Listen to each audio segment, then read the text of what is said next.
आज की कहानी गोपाल ने नापी धरती।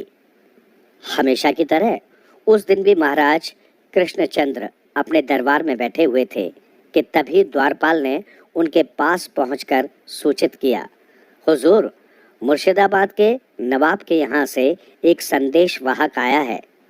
उसने ये पत्र आप तक पहुंचाने के लिए कहा है।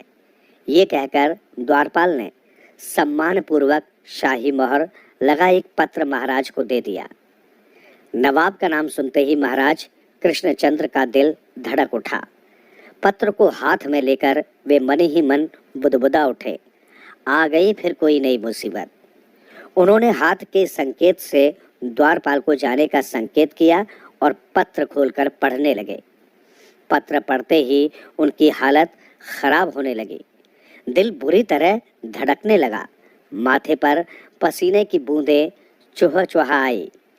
बात ही कुछ ऐसी थी।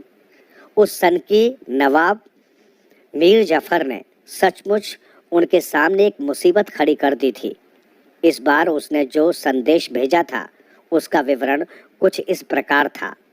महाराज कृष्णचंद्र, मुझे ये जानने की बहुत उत्सुकता है कि ये धरती जिस पर हम रहते हैं आखिर है कितनी लंबी और चौड़ी। मुझे धरती का सही नाप चाहिए। इसके लिए आपको 15 दिन का समय दिया जाता है। यदि इस निर्धारित अवधि में मुझे मेरे प्रश्न का उत्तर न मिला तो मैं आपको कृष्णनगर की राजगद्दी से हटाकर किसी दूसरे व्यक्ति को वहां की सत्ता सौंप दूंगा। महाराज बहुत देर तक पत्र को हाथ में लिए शून्य की ओर ताकते रहे। उनके मन में तरह तरह की आशंकाएं घूम रही थी। वे सोच रहे थे कि इस असंभव प्रश्न का हल कैसे निकल सकेगा। क्या अपने प्रश्न का उत्तर न मिलने पर नवाब सचमुच मुझे गद्दी से उतार देगा? महाराज जितना भी इस बात पर गौर करते, उनकी चिंताएं उसी गति से बढ़ती जा रही थी। उसी समय गोपाल महाराज के पास पहुंचा और सम्मान पूर्वक उन्हें अभिवादन कर एक ओर खड़ा हो गया। महाराज कृष्णचंद्र ने उसके अभिवादन का कोई उत्तर न दिया। वे चिंतन में डूबे रहे। काफी समय बीत गया तो गोपाल से रहा न गया। हिम्मत करके उसने पूछ ही लिया, महाराज क्या बात है? आज आप इतने उदास क्यों हैं? मुझे अपनी समस्या बताइए।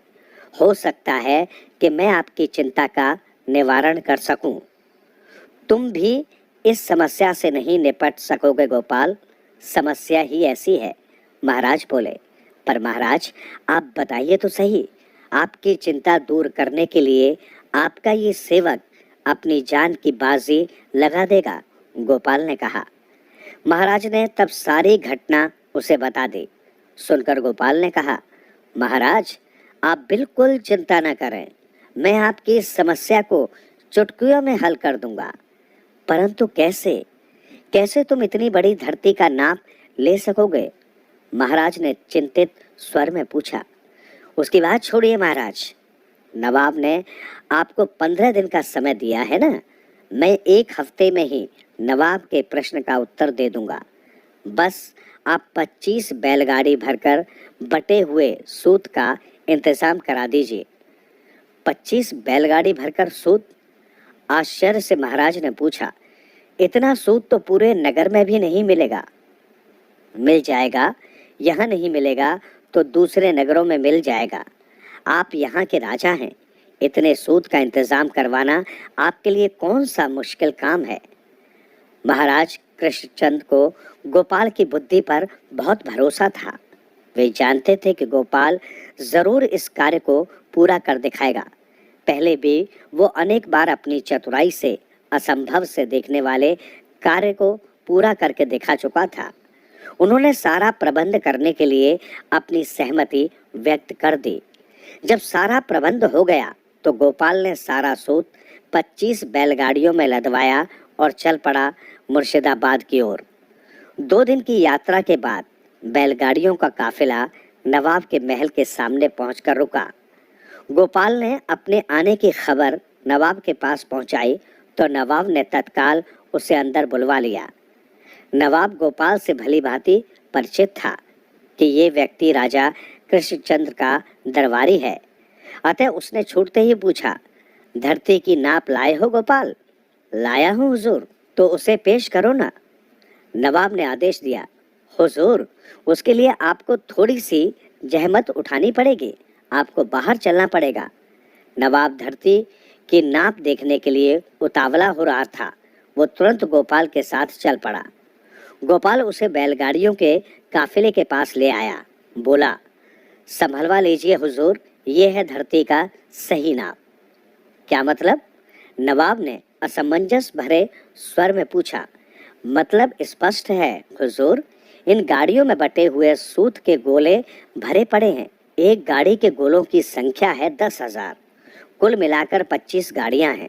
हिसाब आप लगा लीजिए कि कुल मिलाकर कितने गोले हुए। आगे कहो। हुजूर, इन 25 गाड़ियों में से 14 में तो धरती की लंबाई है और शेष 11 में धरती की चौड़ाई। जब आप एक गोले का सिरा दूसरे गोले के सिरे से जोड़कर इसे खींचेंगे तो लंबाई और चौड़ाई निकलती आएगी। अंतिम गोले का सूत समाप्त होते ही आपको धरती की लंबाई और चौड़ाई का पता चल जाएगा। कहकर गोपाल धूर्तता से मुस्कुराया। नवाब समझ गया कि ये एक असंभव कार्य है। ऐसा करते हुए तो अनेक वर्ष बीत जाएंगे। झेप कर बोला, ठीक है, हमें अपने प्रश्न का उत्तर मिल गया, अब तुम जा सकते हो। हुजूर, मैंने इतना बड़ा काम कर दिखाया है, क्या इसके लिए मुझे कोई इनाम इकराम नहीं देंगे? नवाब के मन में तो आया कि वो इनाम के बदले गोपाल को 100 कौड़े लगवाए, किंतु इज्जत का सवाल था, इसलिए मन ही मन खींचते हुए उसने गोपाल को 100 मोहरें दिलवा दी। गोपाल इनाम लेकर गाड़ियों के साथ वापस कृष्णनगर लौट पड़ा।